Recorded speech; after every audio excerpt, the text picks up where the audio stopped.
उस समय वो श्रृंगार कर रही थी, तैयार हो रही थी, दर्पण में देख रही थी।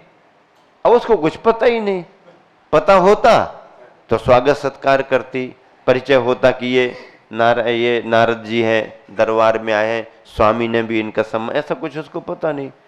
तो अब ये जाकर के खड़े हो गए। अब इनको तो सम्मान चाहिए था, जब श्री कृष्ण ने सम्मान दिया तो सत्यभामा भी सम्मान देगी। अभी तो बारात है? दामाद के लिए फिर एक ने दे दिया दूसरा ना दे तो गर्म हो जाएगा दामाद। अब फिर तो नारद जी तो अब पीछे से खड़े, अब उसको कुछ ख्याल नहीं, सहज जैसे उनकी आकृति देखी, बाल बाल बड़े हुए और साधु जैसा बेस, तो वो डर गई, एकदम घबरा गई। हाँ, अचानक एकदम कुछ पता ही नहीं, सामने देख रहे, पीछे से दिख गए। तो देखने के बाद भी जब उसने कुछ हाव भाव प्रकट नहीं किया नारद जी, अब उसको पता ही नहीं कि नारद जी और क्या है, तो उसने उपेक्षा कर दी। कौन आ गए रनवास में, ऐसा करके तो कौन आ गए रनवास में? दरबार में इतना बड़ा सम्मान, रनवास में कौन आ गए? तो समझती नहीं मैं नारद हूं। अब काय के ना, उसको पता नहीं होगा, बस उन्होंने, इसने मेरा अपमान किया, सम्मान नहीं किया। बस फिर तो प्लान बनना शुरू हो गए। 3-4 तरह के प्लान बनाए उन्होंने, ऐसा करो सत्यभामा के लिए, ऐसा करो सत्यभामा के लिए, ऐसा करो सत्यभामा। प्लान नंबर 1, ऐसा करो। फिर सोचा नहीं, ये राज दरबार है, नारायण श्री कृष्ण हमारे मित्र हैं, ऐसा करना ठीक नहीं है। ऐसा करो, नंबर 2 प्लान ये करो, नहीं इसमें श्री कृष्ण जी विश्वास नहीं करेंगे, और ऐसा वैसा करके फिर तीसरा प्लान बनाया। इसको अपने पद का अहंकार है, अब इसके अहंकार को खंडित करना है। कैसे करेंगे अहंकार को खंडित करके? अब कोई ऐसा और कोई रूप से ऐसा कोई और चित्र ला करके नारायण के सामने रखा जाए, ताकि नारायण उसे ही ज्यादा स्वीकार करें, आदि आदि। अब उस प्लान में लग गए, घूमने लगे, ये नहीं, एक जगह, हाँ ये अब इसका फिर चित्र ले जाके फिर वो कहानी पूरी चलती है। मतलब जब तक उन्होंने श्री कृष्ण के सामने दूसरा विवाह तय नहीं करा दिया तब तक उनको चैन नहीं। हाँ, और फिर सत्यभामा को परेशानी पर परेशानी। ऐसे नारद जी, अब इनकी जो कलह प्रियता होती है, या जो थोड़े से क्लिष्ट परिणाम होते हैं, जो परिणाम रौद्र ध्यान में चले जाते हैं, इन रौद्र ध्यान के कारण पूर्वभव का विशेष पुण्य होने के बावजूद भी इस कलह प्रियता के कारण नारद जी सभी नौ ही नारद नरक में जाते हैं। हाँ, भले उनकी योग्यता क्षमता है, सब है, लेकिन चूंकि परिणाम उनके वैसे बनते हैं, परिणाम वैसे बनेंगे भी क्योंकि पिछले भवों का पुण्य ही वो वैसा लेकर के आए हैं। वो चाहें भी कि हम ये नहीं करेंगे तो करना पड़ेगा, उनका कर्म उनको प्रेरित करेगा, नियोग है। हाँ, और फिर नरक में जाते हैं। कलह प्रियता, कलह प्रेमी। तो वो तो ऐसे, अब नारद जी की बात है तो ऐसे समाज में भी, नगर बस्तियों में भी नारदगिरी का स्वभाव थोड़ा सा पसंद करते हैं कई लोग। वो हिंदी में कहावत है, दो ही दियों में डालो तेल, तुम नाचो हम देखें खेल। दो ही दियों में डाल दिया, अब दोनों परेशान हो गए और अपन आराम से, हाँ, फिर अलग अलग। भैया आजकल तुमको कुछ पता है कि नहीं पता? तुम तो सीधे साधे से घर में ही बैठे रहोगे, देखो तो बाहर क्या क्या चर्चा चल रही है। हाँ देखो, एक बात है, हम आप ही को बता रहे हैं और किसी से कहना भी नहीं, आप अपना समझ के बता रहे हैं। हाँ, और उसको पूरी बातें मिला जुला करके अपने आग लगा दी पूरी, बस अपने। और जब जलने लगी तो ठंड है तो तापने को बैठ जाओ फिर अपने हाँ, और फिर बुझाने को भी जाते हैं, लगाने भी जाएंगे, बुझाने भी जाएंगे। तो ऐसे होते हैं कई। देखो हम तुम्ही से कह रहे, तुम दूसरे को नहीं कहना। और ऐसा कहते कहते 10-20 से तो खुद ही ने कह दी 10-20 से स्वयं ने कह दी, लेकिन जिससे भी कहा हम आप ही को बता रहे, तुम किसी से तो ये स्वभाव रहते हैं नेचुरल। इन परिणामों से यदि कोई करता है चुगलखोरी आदि, चुगलखोरी का अर्थ होता है एक दूसरे की बातों को भिड़ाना। हाँ, नीचे वाला, यहां से तो छुटकारा मिल जाएगा प्रकाश, अंधेरे वाला मोक्ष होगा, प्रकाश वाला मोक्ष नहीं होगा क्या? अंधेरे वाला मोक्ष होगा, प्रकाश वाला नहीं। नरकों में अंधेरा रहता है ना, हाँ, नीचे वाला मोक्ष होगा। उर्द लोकांत विराजन क्षण में जा नहीं और ज्यादा काम मिल जाएगा। यहाँ तो थोड़ा कम काम था, नीचे ज्यादा काम मिलेगा। हाँ, लगे रहो एक दूसरे के लिए। नहीं, सम्यक दृष्टि धर्मात्मा के ऐसे परिणाम नहीं होते हैं। ऐसे परिणाम आते भी हैं तो उनको दूर करना, इनमें महत्व नहीं, इनमें रुचि नहीं, इसमें रस नहीं। हमें अपना कल्याण करना है, अपने निमित्त से दूसरे का भला हो जाए तो बहुत अच्छी बात है। हमारे निमित्त से दूसरे का भला ना भी हो पाए तो हमारे निमित्त से किसी का बिगाड़ ना हो जाए, ये सावधानी सम्यक दृष्टि रखता है। अपने निमित्त से दूसरे का भला हो जाए अच्छी बात है, नहीं भी हो पा रहा, हम दूसरे का भला नहीं भी कर पा रहे तो कोई चिंता की बात नहीं, तो भी तुम्हारा कल्याण हो जाएगा। लेकिन अपने द्वारा किसी का, हाँ, जानबूझ करके कोई बिगाड़ ना हो जाए, अपने द्वारा किसी का जो हमारे ख्याल में है, ऐसे भावों के द्वारा, ऐसे वचनों के द्वारा, ऐसे कार्य चेष्टाओं के द्वारा किसी का बिगाड़ ना हो जाए। इतनी सावधानी यदि किसी ने रख ली तो यही बहुत बड़ा संयम है पंचम काल का। हाँ, ये व्रत आदि तो है ही, लेकिन पंचम काल का बहुत बड़ा संयम है। इतना भी यदि किसी ने अपने स्वभाव को, अपने परिणामों को संभाल लिया तो उसने बहुत बड़ा काम कर लिया।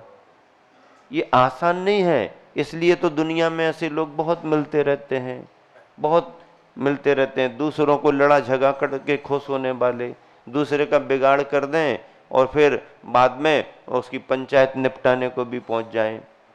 अंदर से बिगाड़ भी दिया और ऊपर से सुलझाने के लिए भी चले गए। ये सब स्वभाव गलत है, धर्म के मार्ग में इनका कोई स्थान नहीं। चित्त का स्थिर न रहना, मन बहुत चंचल है, किसी एक कार्य में लगता ही नहीं है। मापने और तौलने के बांट घटबड़ रखना। अब कहो महाराज जी अब वो बांट रखने की और तखरिया के जमाने तो खत्म हो गए, अब तो मशीनें आ गई। तो मशीनों में भी कुछ न कुछ तो करने वाला तो अपना रास्ता निकाल ही लेता है। दूसरों की निंदा करना, अपनी प्रशंसा करना। देखो, दूसरों की निंदा करना, किसी की कमी बताना निंदा नहीं कहलाती। हमारा भाव ये है कि मेरे ख्याल में इसकी कमी दूर हो जाए तो ये निंदा नहीं है। सामने सामने बताना और ही अच्छा माना जाता है। नहीं बता सकते हो, उसके परिचित को बता दो, क्योंकि सामने अच्छा बताना भी अच्छा नहीं माना जाता। परिचित को, उसके गार्जियंस को, घर परिवार में बता दो, तो ये कोई बात नहीं। आलोचना, सम्यक आलोचना, वस्तु स्थिति जो है मैंने उसकी समीक्षा की, बुराई नहीं कर रहा हूं तुम्हारी, लेकिन जो वास्तविकता है वो आपके सामने मैंने रख दी, ये निंदा नहीं कहलाती, ये आलोचना है। और ये वही व्यक्ति कर सकता है जो समझदार होता है। हाँ, तो आलोचना कर सकते हैं, समालोचना कर सकते हैं, ये निंदा में नहीं आएगा। लेकिन निंदा क्या, उसमें तथ्य है कि नहीं है, बात सही है कि नहीं है, सुन करके बिना पूछे ताछे परखे और उसकी बातें सुन करके फिर उसकी क्रिटिसाइज करना, हंसी मजाक उड़ाना, और उसे अपमानित करना ये निंदा कहलाती है। अपनी प्रशंसा करना, तो अपनी अच्छी बात को तो बताने का मन होता है, तो अपनी बात को बता दो, कोई बात नहीं, लेकिन इतना मत बताओ कि सामने वाला कुछ अपनी बात ना बता पाए। उसको मौका ही नहीं दे रहे कुछ बोलने का, मैंने ऐसा किया, मैंने ऐसा किया, मैंने, भैया वो तो मुझे पता है, लेकिन मेरा भी तो सुनो। अरे पहले मेरा तो सुनो, मेरा खत्म तो होने दो, अब खत्म ही नहीं हो रहा, और काम इतना सा किया और बढ़ चढ़ करके बढ़ चढ़ करके बढ़ चढ़ करके खूब सारा बताना, ऐसे भावों में अशुभ नाम कर्म आता है। अच्छाइयों को बताने की भावना होती है ताकि अच्छाइयों का प्रचार प्रसार हो, इसमें नहीं, ये तो शुभ भाव है।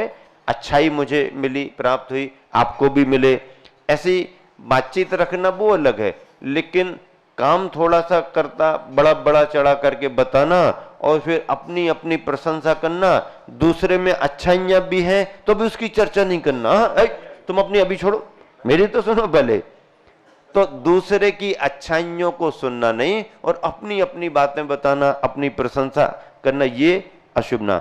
असत्य वचन बोलना, सदा उज्जवल वेश रखना, सदा उज्जवल वेश रखना तो बहुत, ये तो अच्छी बात है, उज्जवल वेश तो रखना ही चाहिए, है, साफ सुथरी ड्रेस तो होनी चाहिए, तो उज्जवल वेश रखना तो अच्छी बात है, लेकिन उज्जवल वेश के साथ थोड़ा परिणाम भी उज्जवल रखना चाहिए।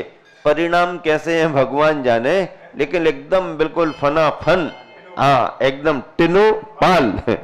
हाँ टिनो पाल, तो है हमारे पास सुविधा है तो हम क्यों नहीं करेंगे, करो, उससे कोई दिक्कत नहीं है।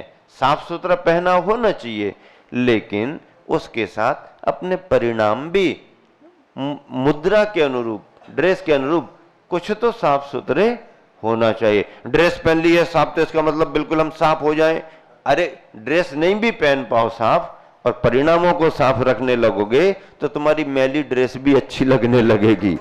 हाँ, और उजली उजली उजली उजली टिनोपाल का राज है, उजलेपन का राज और बढ़िया, और मन में नहीं, तो तन की सुंदरता से भी ज्यादा महत्वपूर्ण कभी कभी मन की सुंदरता मानी जाती है। हमेशा वो तो अच्छा, स्वरूपता का मद होना, मद अहंकार, कठोर वचन बोलना, आक्रोश का भाव, चित्त की अस्थिरता, दूसरों की विडंबना करना, विडंबना करना यानी उसकी स्थिति खराब कर देना, उपहास करना, ईंटें पकाना,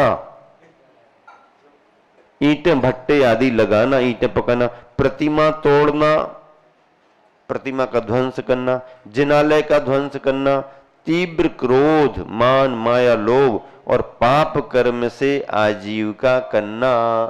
जो जैनी कुल के योग व्यापार धंधे नहीं हैं उनको करना, वो पाप कर्म माना गया। आजीविका तो करना चाहिए, आजीविका में कोई बुराई नहीं है, गृहस्थ है अपने परिवार के लिए करेगा, लेकिन जो कुल के योग्य होंगे वही करेगा, ये श्रावकाचारों में लिखा है। और नहीं करता है, पाप कर्म करता है, क्रोध मान माया लोभ आदि से पाप कर्म से आजीविका करता है, तो अशुभ नाम कर्म के आश्रव के कारण है। शुभ नाम कर्म के आश्रव का कारण तद विपरीतम शुभस्य, तद विपरीतम शुभस्य, उससे विपरीत अर्थात योगों की सरलता और अभिसंवादन, ये शुभ नाम कर्म के आश्रव हैं। हाँ, जो अभी चर्चा हुई उससे विपरीत उल्टे वो क्या कराएंगे, शुभ नाम कर्म, अर्थात योगों की कुटिलता की जगह योगों की सरलता, योगों की कुटिलता की जगह योगों की सरलता। आर्जो धर्म की पूजा करते ना, वो बस पर्यूषण के पर्यूषण में तो होती है, तो पूजा भले पर्यूषण में करो लेकिन उसका भाव तो पकड़ के रखो। क्या है, मन में हो सो वचन उचरिए, वचन होए सो तन सो करिए, करिए सरल तिहु जोग अपने, देख निर्मल आरसी, मुख लखे जैसा करे तैसा, कपट प्रीति अंगारसी। अब मान लो अपन ने इतना पढ़ दिया और कोई पीछे आया, ए भैया क्या पढ़ रहे, अभी पर्यूषण आ गई क्या?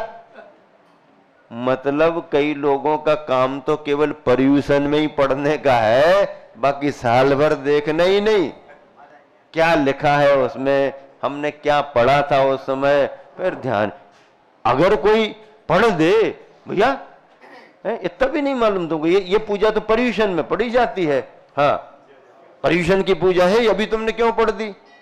इसका मतलब 10 धर्म केवल पर्यूषण में ही होते हैं, बाकी नहीं होते, ऐसा नहीं। और पर्यूषण 10 लक्षण भी कितनी बार आते हैं? कितनी बार आते हैं? कितनी बार आते हैं? 3 बार। ख्याल रहता है क्या? 3 बार का ख्याल रहता क्या? महाराज एक ही बार का ख्याल रहता है, जो चतुर्मास में भादों के महीने में आता है वही हमको ख्याल में रहता। बाकी कब आता है महाराज जी, आप ही बताओ ना। भैया 2 बार और 10 लक्षण आते हैं, 2 बार और आते हैं। कब आते हैं 2 बार? माघ के महीने में भी आता है और चैत के महीने में भी आता। महाराज उस समय तो व्यस्तता बहुत रहती है, व्यस्तता रहती है, इसलिए ध्यान में नहीं आता है। जो उसकी नियम लिए हैं या व्रत करते हैं वो तो पूजा वगैरह कर लेते होंगे अपनी, या भोजन वगैरह शुद्ध कर लेते होंगे, लेकिन सामाजिक तौर पर उत्सव पूर्वक साल भर में 3 बार में से एक ही बार मनाते हैं। और एक ही बार मनाने का ब्याज साल भर खाते रहते हैं। बस अब ब्याज तुम्हारा खत्म हो रहा है, इस बार फिर हाँ पर्यूषण में 10 लक्षण में, हाँ 10 लक्षण जैसा होता वो तो होगा, लेकिन इस बार विशेष रूप से उत्साह और उत्सव के साथ 10 लक्षण पर्व संस्कार शिविर लगा करके मनाना है। संस्कार शिविर के रूप में लगाना है और सभी को उसमें सम्मिलित होना है। कहीं आने जाने नहीं, सब कार्यक्रम स्थगित इस बार। हाँ कहीं नहीं जाना किसी को, हाँ शिविर में भी नहीं जाना और तीर्थ यात्रा में भी नहीं जाना।